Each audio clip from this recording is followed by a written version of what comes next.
سورہ بنی اسرائیل کے سٹارٹ میں اللہ تعالیٰ فرماتا ہے اعوذ باللہ من الشیطان الرجیم بسم اللہ الرحمن الرحیم سبحان الذی اسری بعبدہ لیلا من المسجد الحرام الی المسجد الاقصی الذی بارکنا حولہ لنوریہ من آیاتنا.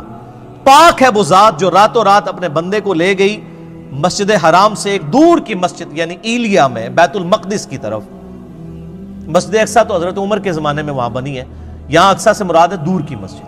نبی علیہ السلام کے زمانے میں بخاری مسلم میں آتا ہے اسے بیت المقدس مسجد ایلیا کہا جاتا تھا, یروشلم میں ہے جو. سیر کروائی. الذی بارکنا حولہ, وہ جگہ ہے جہاں کے ارد گرد کے ماحول کو اللہ نے بابرکت بنایا ہے. وہ کیا بابرکت ہے؟ 4000 نبیوں کی قبریں ہیں وہاں پہ. لنوریہ من آیاتنا, تاکہ اللہ تعالیٰ اپنی قدرت کی بڑی بڑی نشانیاں اپنے محبوب کو دکھائے صلی اللہ علیہ وآلہ وسلم. انہ هو السمیع البصیر, بے شک اللہ تعالیٰ سننے والا دیکھنے والا ہے. یہ جو قدرت کی بڑی بڑی نشانیاں دکھائی ہیں نا, ان میں سے ایک نشانی راستے میں یہ بھی دکھائے گی الاسراء والمعراج میں. الاسراء آپ کا رات کا زمینی سفر ہے اور المعراج آپ کا آسمانوں کا سفر ہے جو یروشلم سے آسمانوں کی طرف ہوا. میں نے ڈیٹیل کے ساتھ اس کے اوپر 3 لیکچر ریکارڈ کروا دیے ہیں. مسئلہ نمبر 126 A B C, جسے شوق ہو وہ دیکھے. میری زندگی کے بہترین تحقیقی لیکچرز میں سے ہیں. آپ کو واقعہ معراج پہ اتنی تحقیق کسی کتاب میں نہیں ملے گی. اللہ کے فضل سے میں نے جتنی اس میں محنت کی ہے الحمدللہ. اس میں نے یہ حدیث بیان کی تھی سنن نسائی 451. انس بن مالک سے بھی ہے, سیدنا شداد ابن اوس سے بھی. انس بن مالک کہتے ہیں کہ نبی علیہ السلام نے فرمایا میرے پاس ایک جانور لایا گیا براق, جو گدھے سے بڑا اور خچر سے چھوٹا تھا. اس کا قدم وہاں پڑتا تھا جہاں اس کی نگاہ پڑتی تھی. اتنی یعنی سپیڈ میں وہ چلنے والا اڑنے والا جانور تھا. میں جبرائیل علیہ السلام کے ساتھ اس پر سوار ہو گیا. میں کچھ چلا تھا تو جبرائیل علیہ السلام نے عرض کی اے اللہ کے نبی اتریے اور یہاں پر نماز پڑھیے. میں اترا اور میں نے وہاں پر نماز پڑھی. یعنی نبی علیہ السلام کو نمازیں تو معراج میں ملی ہیں, لیکن اس سے پہلے بھی آپ نفلی نماز تو پڑھتے تھے. 2 رکعت آپ نے پڑھی. پھر جبرائیل علیہ السلام نے عرض کیا اللہ کے محبوب صلی اللہ علیہ وآلہ وسلم, آپ جانتے ہیں میں نے آپ کو جو نماز پڑھائی ہے یہ جگہ کون سی ہے؟ پھر خود ہی فرمانے لگے, عرض کرنے لگے اے اللہ کے محبوب یہ طیبہ ہے, مدینہ شریف, جو ان قریب آپ کی ہجرت گاہ بنے گا. یعنی ہجرت سے پہلے واقعہ معراج ہوا ہے. نبی اسلام کو پہلے اللہ نے دکھا دیا کہ آپ نے الٹیمیٹلی یہاں پہ آنا ہے. پھر نبی اسلام کہتے ہیں ہم دوبارہ براق پہ سوار ہوئے. پھر تھوڑی دور جا کے مجھے جبرائیل نے کہا اتریے اور یہاں پہ بھی نماز پڑھیے. پہلے مدینہ شریف پڑھائی جہاں پہ نبی اسلام کی قبر بننی تھی. نبی اسلام کا مسکن وہ شاعر اللہ میں داخل. میں نماز پڑھ کے فارغ ہوا تو پوچھا, جبرائیل نے کہا اے اللہ کے رسول آپ کو پتہ ہے یہ جگہ کون سی ہے؟ تو پھر خود ہی اس نے عرض کی کہ یہ طور سینہ ہے جہاں پہ موسیٰ علیہ السلام سے اللہ نے کلام کیا تھا. یعنی موسیٰ علیہ السلام کی جگہ شاعر اللہ. پھر کہتے ہیں میں دوبارہ سے سوار ہوا. پھر ایک اور جگہ جا کر انہوں نے روکا اور کہا یہاں پہ بھی نماز پڑھیں. وہاں پر بھی نماز پڑھی اور پھر کہا یا رسول اللہ آپ کو پتہ ہے یہ جگہ کون سی ہے؟ اور پھر خود ہی کہا یہ بیت اللحم ہے جہاں پہ عیسیٰ علیہ السلام پیدا ہوئے تھے. عیسیٰ علیہ السلام کی پیدائش کی جگہ بھی شاعر اللہ ہے. تو میرے نبی علیہ السلام کی قبر مبارک شاعر اللہ نہیں ہے؟ نبی علیہ السلام کی نماز پڑھنے کی جگہ شاعر اللہ نہیں ہے؟ اگر وَاتَّخِذُوا مِن مَّقَامِ إِبْرَاهِيمَ مُصَلَّى شاعر اللہ میں. تو پھر نبی علیہ السلام کہتے ہیں کہ میں نے وہاں پہ بھی جب نماز پڑھی پھر میں بیت المقدس میں گیا. وہاں پہ اللہ نے میرے لیے تمام نبیوں کو پہلے ہی جمع فرمایا ہوا تھا. لیکن یہ برزخی معاملہ تھا, جسمانی معراج ہوئی ہے لیکن وہاں کے لوگوں کو نہیں پتا چلا. ورنہ 1 لاکھ کے قریب بندہ اگر جہلم شہر میں جمع ہو جائے تو پورے شہر میں ایک بار ہال چال نہیں بات جاتی. وہاں کسی کو پتا نہیں چلا, اللہ نے پردہ رکھا ہوا تھا. اللہ نے تمام انبیاء کو میرے لیے وہاں پر جمع فرمایا. چنانچہ جبرائیل علیہ السلام نے مجھے آگے کر دیا اور میں نے ان کی امامت فرمائی. یہ ایک ڈکلیئرڈ تھا اللہ کی طرف سے, ایک سمبل تھا کہ امام الانبیاء ہیں ہمارے محبوب صلی اللہ علیہ وآلہ وسلم.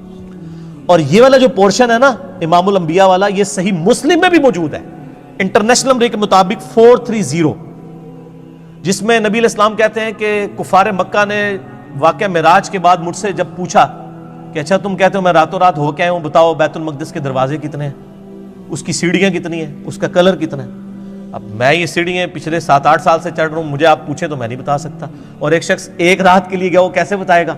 حضور کہتے ہیں میں اتنا پریشان ہوا کہ اعلان نبوت کے بعد کبھی اتنا پریشان نہیں ہوا تھا کہ میں ان کے سوالوں کے جواب نہیں دے سکوں گا. تو اللہ تعالیٰ نے بیت المقدس اٹھا کے میرے سامنے کر دیا. مدینہ شریف سے بیت المقدس نظر آ رہا ہے. وہ جو مجھ سے پوچھتے تھے میں دیکھ کے بتا رہا تھا. اس سے پتہ چلا کہ نبی علیہ السلام کو علم غیب نہیں تھا, بلکہ اللہ تعالیٰ غیبی خبریں عطا فرماتا تھا, اور اس ایک خاص موقع پر وہ غیبی چیز دکھا دیتا تھا. یہ صحیح مسلم 430 انٹرنیشنل نمبر کے مطابق اس میں آتا ہے کہ میں جب معراج میں بیت المقدس میں پہنچا اور تمام نبیوں کو میرے لیے وہاں پر جمع کیا گیا, تو مجھے جبرائیل نے کہا آپ ان کی امامت کروائیں. صحیح مسلم 430. تو میں نے ان کی امامت کروائی, اور بڑے رکت انگیز الفاظ ہیں جی. حضور کہتے ہیں میں نماز پڑھ کے جب فارغ ہوا تو جبرائیل علیہ السلام نے مجھے کہا یا رسول اللہ صلی اللہ علیہ وآلہ وسلم, آپ کے پیچھے داروغہ جہنم سیدنا مالک علیہ السلام کھڑے ہوئے ہیں, جن کا نام سورہ الزخرف کی آیت نمبر 77 میں آیا ہے. داروغہ جہنم, داروغہ جنت ہیں رضوان, اور داروغہ جہنم مالک. آپ کے پیچھے مالک کھڑے ہیں داروغہ جہنم, تو اے اللہ کے محبوب آپ ان کو سلام کیجئے. نبی علیہ السلام کہتے ہیں میں مڑ کے جب سلام کرنے لگا تو اس نے پہلے ہی مجھے کہہ دیا السلام علیکم, یعنی اس نے نبی علیہ السلام کو پروٹوکول دیا. پھر نبی علیہ السلام نے وعلیکم السلام کہا. یعنی اس کائنات میں جتنے فرشتے ہیں, جتنے انبیاء ہیں, وہ نبی علیہ السلام کا احترام کرتے ہیں. یعنی داروغہ مالک نے یہ انتظار نہیں کیا کہ حضور میری طرف متوجہ ہو کے مجھے سلام میں پہل کریں. جیسے حضور مڑے ان کا السلام علیکم یا رسول اللہ صلی اللہ علیہ وآلہ وسلم. سبحان ربک رب العزت عما یصفون وسلام علی المرسلین والحمد للہ رب العالمین. صلوا علی الحبیب اللہم صلی علی محمد وعلی آل محمد کما صلیت علی ابراہیم وعلی آل ابراہیم انک حمید مجید. اللہم بارک علی محمد وعلی آل محمد کما بارکت علی ابراہیم وعلی آل ابراہیم انک حمید مجید. اچھا, یہ حکمت کیا تھی نبیوں کو وہاں جمع کرنے میں؟ یہ بھی ٹروتھ میں ریویل معراج والے لیکچر میں نے کیا, میں آج بھی کر دیتا ہوں. سورہ آل عمران کی آیت نمبر ہے 81. اعوذ باللہ من الشیطان الرجیم, بسم اللہ الرحمن الرحیم. وَإِذْ أَخَذَ اللَّهُ مِيثَاقَ النَّبِيِّينَ, اور وہ وقت یاد کرو جب اللہ نے تمام نبیوں سے, ان کی روحوں سے یہ عہد لیا تھا. لَمَا آتَيْتُكُمْ مِنْ كِتَابٍ وَحِكْمَةٍ, جب میں تمہیں کتاب اور حکمت دے کر بھیجوں. ثُمَّ جَاءَكُمْ رَسُولٌ مُصَدِّقٌ لِمَا مَعَكُمْ, اور تم پیغمبر ہو اور تمہاری پیغمبری کے دوران کوئی اور رسول آ جائے جو تمہاری تصدیق کرے. لَتُؤْمِنُنَّ بِهِ وَلَتَنْصُرُنَّ, تو تم پر یہ لازم ہے کہ تم نے اس کی بھی تصدیق کرنی ہے اور اس کی مدد بھی کرنی ہے, جیسا کہ حضرت یحییٰ علیہ السلام نے حضرت عیسیٰ علیہ السلام کی تصدیق کر دی, دونوں ایک زمانے میں. ٹھیک ہو گیا؟ تو اسی طریقے سے اللہ تعالیٰ فرما رہا ہے جو کوئی بھی پیغمبر ہے, اور اسی کا کلائمیکس یہ ہے کہ اگر میرے نبی آ جائیں صلی اللہ علیہ وآلہ وسلم تو تم تمام نبیوں نے ان کی تصدیق کرنی ہے. اب بڑے سخت الفاظ ہیں. قَالَ أَأَقْرَرْتُمْ, اے نبیوں کیا اقرار کرتے ہو, وَأَخَذْتُمْ عَلَىٰ ذَلِكُمْ إِسْرِي, اور اس پہ میرا یہ بھاری ذمہ اٹھاتے ہو کہ جب نبی علیہ السلام تمہاری زندگی میں آ جائیں تو تم نے ان کی مدد بھی کرنی ہے اور ان پہ ایمان بھی لانا ہے. اللہ اکبر. قَالُوا اقررنا, تمام نبیوں نے کہا ہم اقرار کرتے ہیں. قَالَ فَاشْهَدُوا وَأَنَا مَعَكُمْ مِنَ الشَّاهِدِينَ, تو پھر کہا کہ دیکھو میں بھی تمہارے ساتھ گواہوں میں شامل ہوں, ایک دوسرے پر گواہ ہو جاؤ کہ جب نبی علیہ السلام آئے تو تم تمام نبیوں نے ان کی تصدیق بھی کرنی, ان کی مدد بھی کرنی. ابھی یہاں پہ بات ختم نہیں ہوئی, آگے فتویٰ بھی آ رہا ہے بڑا گاڑا. فَمَن تَوَلَّى بَعْدَ ذَلِكَ, اگر تم نبیوں میں سے بھی کوئی پھر گیا نا کہ اس نے میرے نبی علیہ السلام پر ایمان نہ لایا, ان کی زندگی میں اگر وہ آ گئے, فَأُولَٰئِكَ هُمُ الْفَاسِقُونَ, تو ایسا پیغمبر بھی پھر فاسق ہوگا. وَلِعَاذُ بِاللَّهِ تَعَالَى. یہ انبلیویبل بات ہے. یہ بھاری ذمہ جو اٹھوایا تھا اس کی پریکٹیکل اپلیکیشن وہ بنی واقعہ معراج, صحیح مسلم 430, کہ تمام نبیوں کو جمع کیا گیا, تمام نے نبی علیہ السلام کی تصدیق کر دی, کیونکہ پریکٹیکلی تو ایسا نہیں ہوا تھا, آپ کے باتوں کے پیغمبر نہیں آنا. تو وہ اللہ تعالیٰ نے ایک اسپیشل ایک مجلس کا انعقاد کیا. اچھا, یہ جو آیا لِنُرِيَهُ مِنْ آیَاتِنَا, انہی آیات میں سے ایک اور آیت اللہ نے دکھائی. صحیح مسلم میں 2 حدیثیں ہیں انٹرنیشنل نمبر کے مطابق 6157 اور 6158, کہ نبی علیہ السلام فرماتے ہیں واقعہ معراج کے دوران میں جب بیت المقدس کی طرف جا رہا تھا، سرخ ٹیلے کے پاس میں نے موسیٰ علیہ السلام کو دیکھا اپنی قبر میں، ہوا قائم یصلی فی قبری، وہ اپنی قبر میں کھڑے ہو کر نماز پڑھ رہے تھے۔ یہ صحیح مسلم 6157 اور 6158۔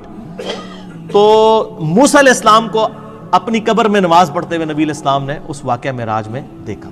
باقی یہ انتہائی انٹرسٹنگ چیز ہے، واقعہ معراج پہ آپ جتنی بھی کتابیں پڑھیں آپ کو زیادہ تر کہانیاں ملیں گی۔ میں نے محنت کر کے ہفتوں لگا کے آلموسٹ 4-5 گھنٹے کی یہ 3 نشستوں میں ریکارڈنگ کروائی ہے، مسئلہ نمبر 126 ABC۔ آپ کا دل خوش ہو جائے گا واقعہ معراج پہ، آپ کو اس کے بعد کوئی کتاب اور آپ سینکڑوں لیکچرز بھی سنیں، وہ چیزیں نہیں ملیں گی انشاءاللہ جو میں نے اس میں ریکارڈ کروا دی ہیں، وہ ضرور دیکھیے گا۔